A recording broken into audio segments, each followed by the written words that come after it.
사순절을 보내며 우리 마음을 어떻게 준비시켜야 하는지 원망하는 이유라고 하는 제목으로 하나님의 말씀을 선포하겠습니다. 먼저 본문의 배경입니다. 10장에서 이스라엘 백성들이 하나님의 명을 받고 시내산을 출발합니다. 이스라엘 백성들은 거의 1년 동안 시내산 자락에서 생활했습니다. 1년 동안 이 이스라엘 백성들은 굉장히 지루한 세월을 보냈을 것 같습니다. 마침내 구름 기둥이 성막 위로 떠올랐고 모세의 지휘 아래 다시 행군을 시작하는데 언약궤가 앞장을 서고 그 뒤를 12지파가 질서정연하게 이동을 합니다. 모두가 더 좋은 곳으로 간다고 하는 기대감 속에서 출발하여서 사흘 만에 쉴 곳을 정하고 진을 쳤습니다. 그곳은 후에 다베라라고 이름을 한 곳으로 이스라엘 40년 광야 생활 중에 가장 척박한 곳 중 한 곳이었습니다.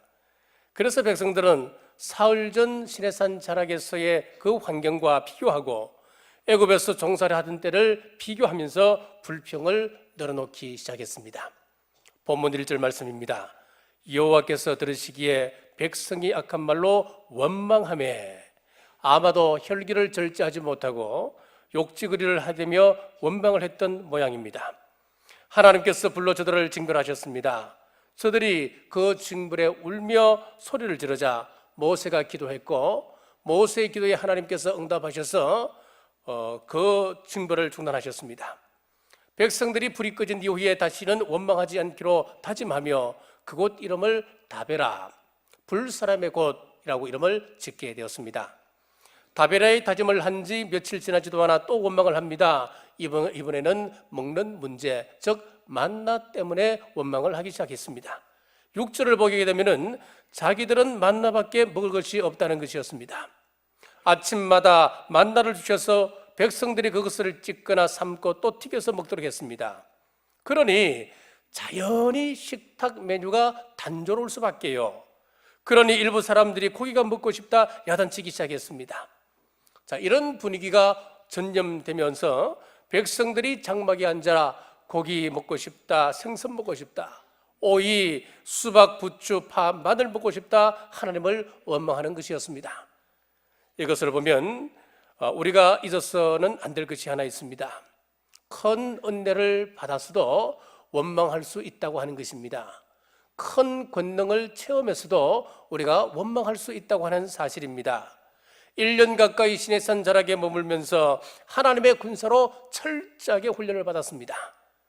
하나님과 언약을 맺었습니다. 언약의 백성이 된 것입니다. 십계명을 비롯한 613개의 율법을 받았습니다. 하나님의 백성으로 어떻게 살아야 할지 철저하게 그들은 훈련을 받았습니다. 뿐만 아니라 하나님께 제사 드리는 훈련을 받았습니다. 구체적으로 어떻게 제사를 드려야 하는지 철저하게 훈련을 받았습니다. 제사의 백성이 된 것입니다. 그런데도 이런 일 앞에서 여지없이 그들은 무너져 가는 것이었습니다. 그렇습니다. 철저하게 신앙훈련 받았다 하더라도 불평할 수 있다고 하는 것 인정하셔야 됩니다. 하나님과 철저하게 언약을 맺었어도 원망할 수 있습니다. 말씀대로 살려고 다짐하고 또 다짐하다 하더라도 우리는 원망할 수 있습니다. 오늘 이 시간 이후에 은혜로운 예배를 드리고 이 성전을 나갈 때 그때 또 원망할 수도 있습니다. 사도 바울은 우리의 이런 모습을 잘 알고 있었기 때문에 원망하지 않는 비결을 우리에게 가르쳐주고 있습니다. 데살로니가전서 5장 16절에서 18절에 항상 기뻐하라, 쉬지 말고 기도하라, 범사에 감사하라, 이는 그리스도 예수 안에서 너희를 향하신 하나님의 뜻이니라. 아무리 큰 은혜를 받고 아무리 큰 훈련을 받았다 하더라도 지속적으로 우리가 그것을 관리하지 않는다면 문제가 생깁니다. 관리하지 않는 그물은 녹이 씁니다. 낡게 되는 것처럼 우리 심령도 관리하지 아니하면 원망, 불평으로 가득 차게 됩니다. 그래서 사도 바울은 우리에게 그렇게 명령한 겁니다.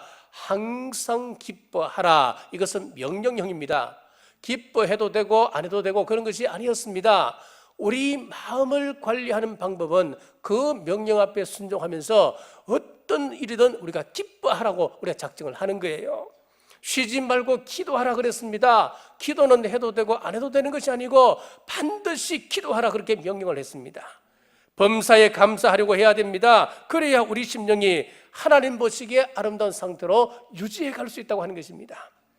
자, 그러면은 우리 그리스도인들이 그렇게 은혜를 받고 그렇게 훈련을 받고도 원망하는 이유가 무엇인지 구체적으로 살펴보겠습니다. 첫 번째는 서로 영향을 받았기 때문에 그렇습니다. 4절 말씀을 보십시오. 그들 중에 섞여 사는 다른 인종들이 탐욕을 품으며 이스라엘 자손 또 다시 울며 이르되 누가 우리에게 고기를 주어 먹게 하랴 라고 말씀을 하고 있습니다. 자, 애굽을 탈출한 백성들 가운데 순수 이스라엘 백성들만 있는 것이 아니었습니다. 이방인들이 거기에 섞여 있었습니다. 그들이 이스라엘 백성들처럼 하나님 중심으로 사는 백성들이 아니었기 때문에 조그마한 어려움이 와도 불평, 원망을 늘어놓기 시작한 것이었습니다. 그런데 이스라엘 백성들 가운데 이들의 불만의 소리에 귀를 기우는 사람들이 많아지기 시작했습니다.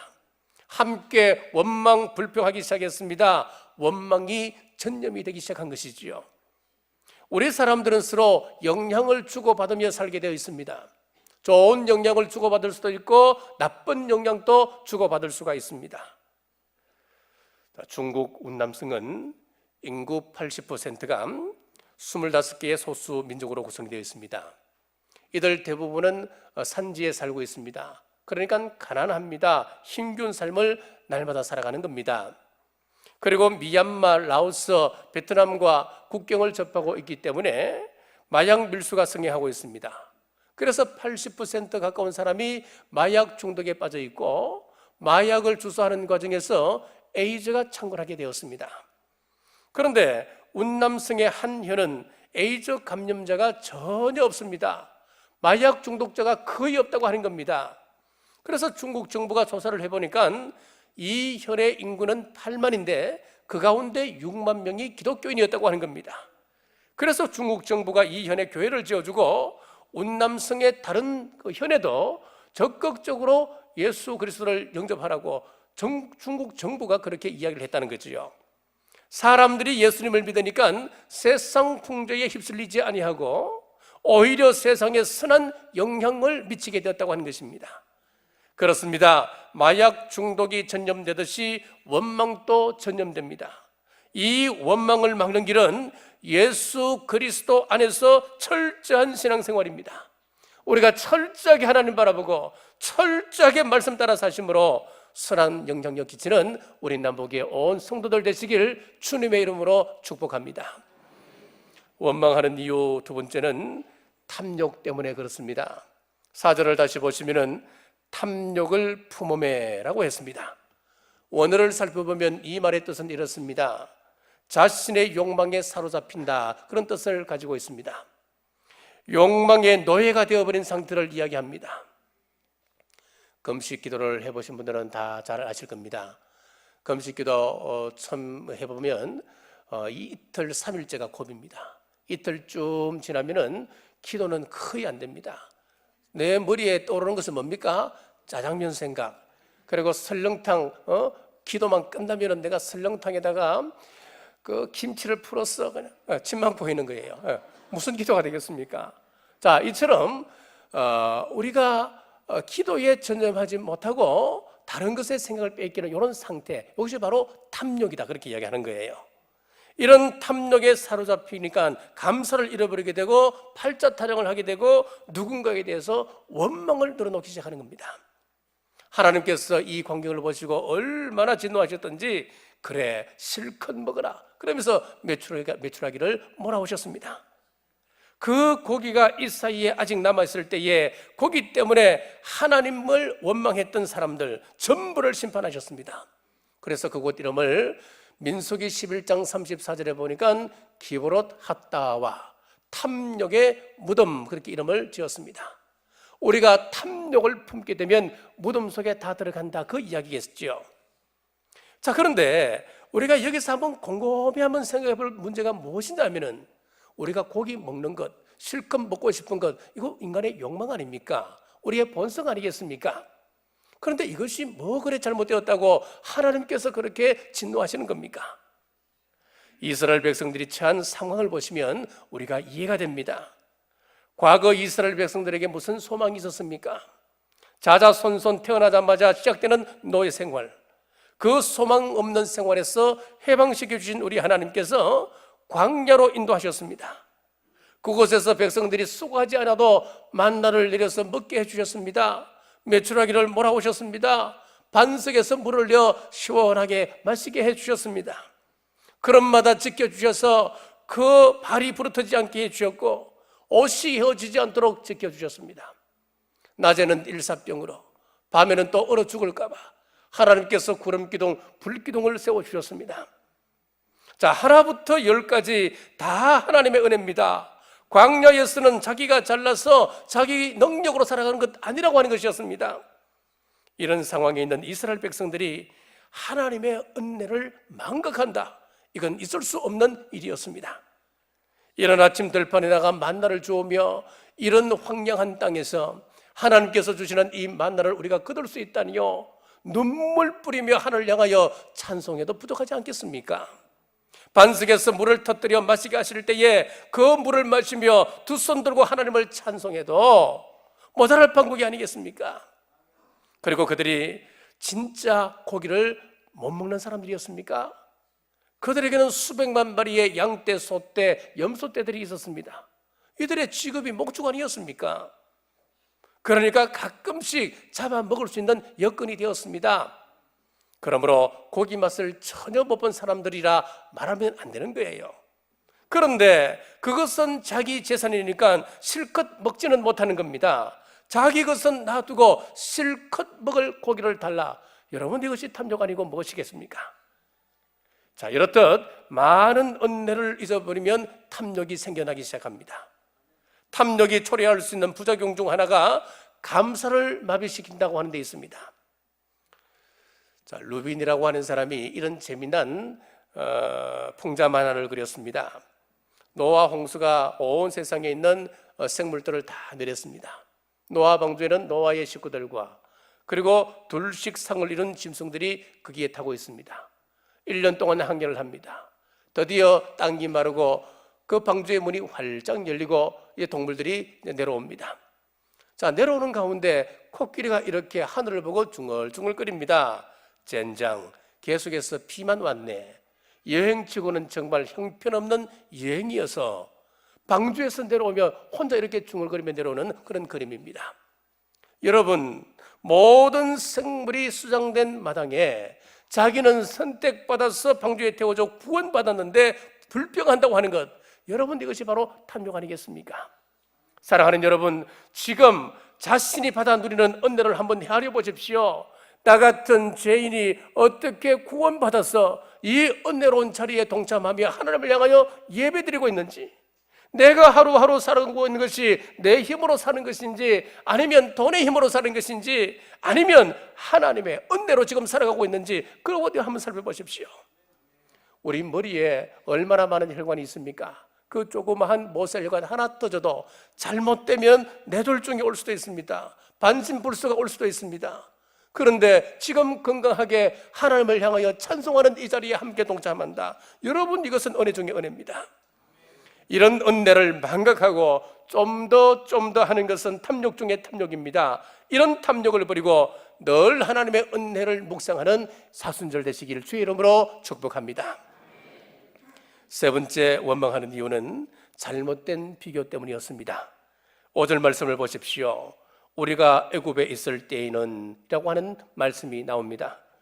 저들이 지금 자신의 처지와 과거 애굽에 있을 때의 처지를 비교하고 원망하고 있습니다.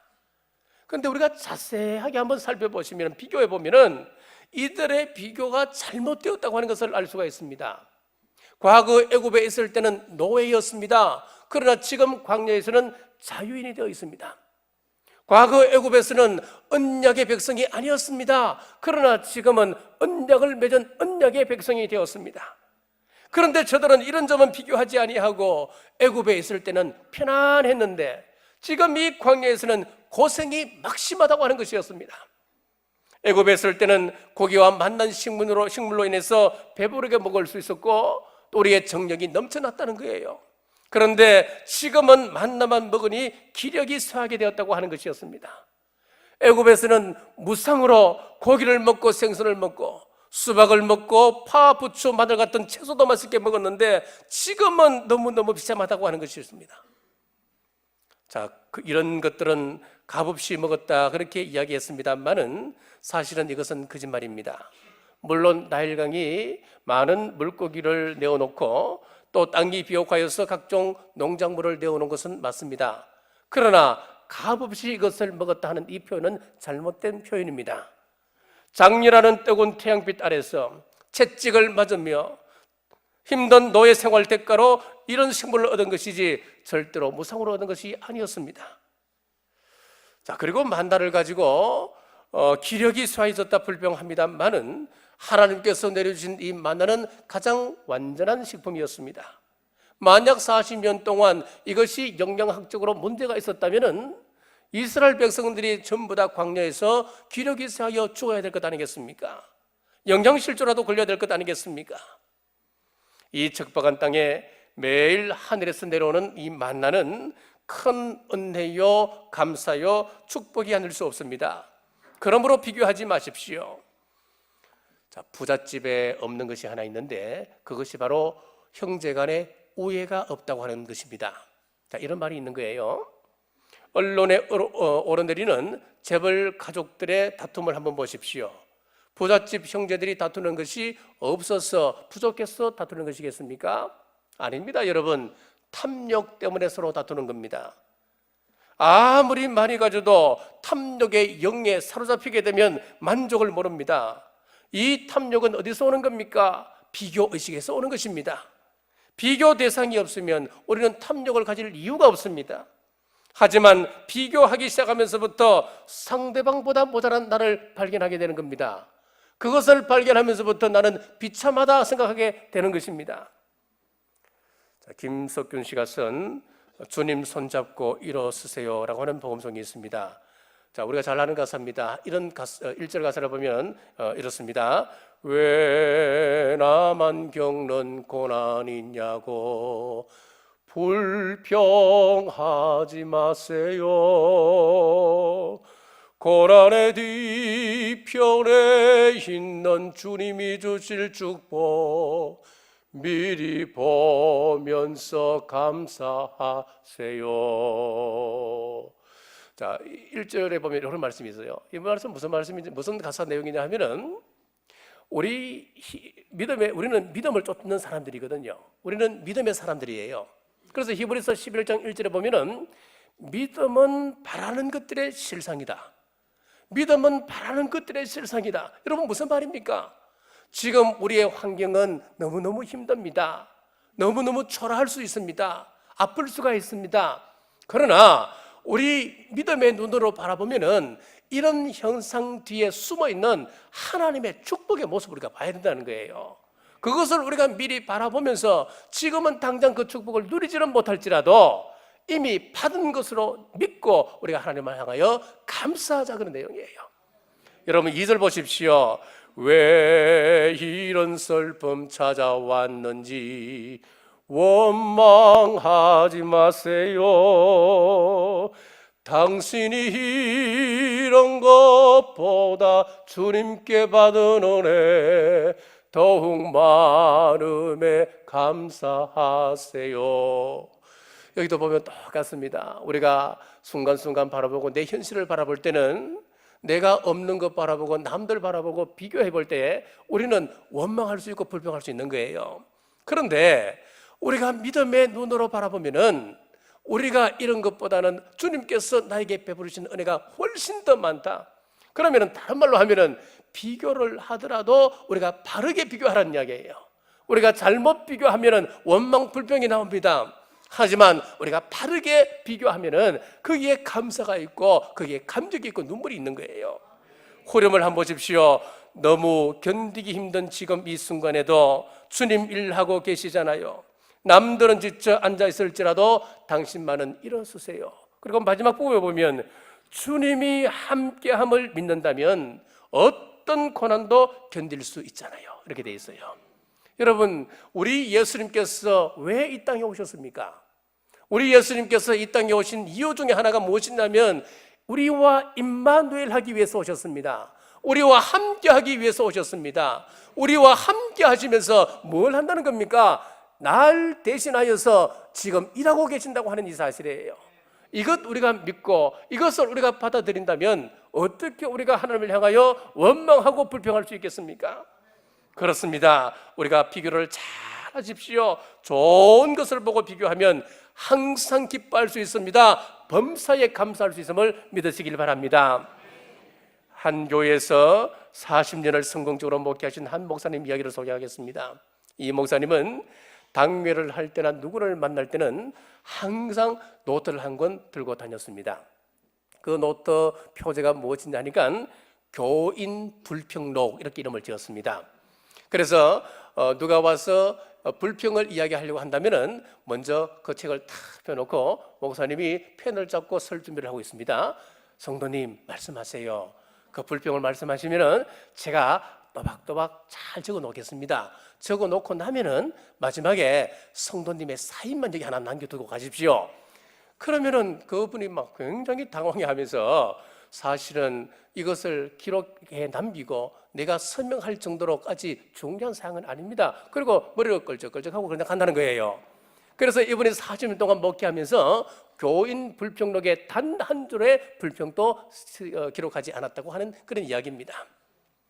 탈무드에 보면 이런 이야기가 있습니다. 내가 하고 있는 말이 내가 건너야 할 다리라고 생각하고 말하라, 그런 말이 있습니다. 견고한 다리가 아니면 우리가 건너가지 않습니다. 마찬가지로 자신이 한 말을 중히 여기고 책임질 수 있는 말을 조심성 있게 해야 한다는 그런 말입니다.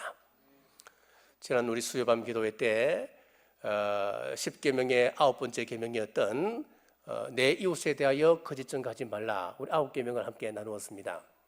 여기 대해서 거짓 증거, 이웃에 대해서 거짓말하지 않는 것, 왜 우리가 거짓말을 하지 않아야 되느냐, 그 이유 중에 하나가 무엇이 있었습니까? 그것은 바로 마귀의 도구로 살지 않기 위해서 우리가 그렇게 한다는 거예요. C.S. 루이스 교수에게 한 청년이 상담을 하는데 그 청년이 자기는 고민이 하나 있다는 거예요. 너무나 쉽게 고민하지 아니하고 이 거짓말이 입에서 술술술 나온다는 거예요.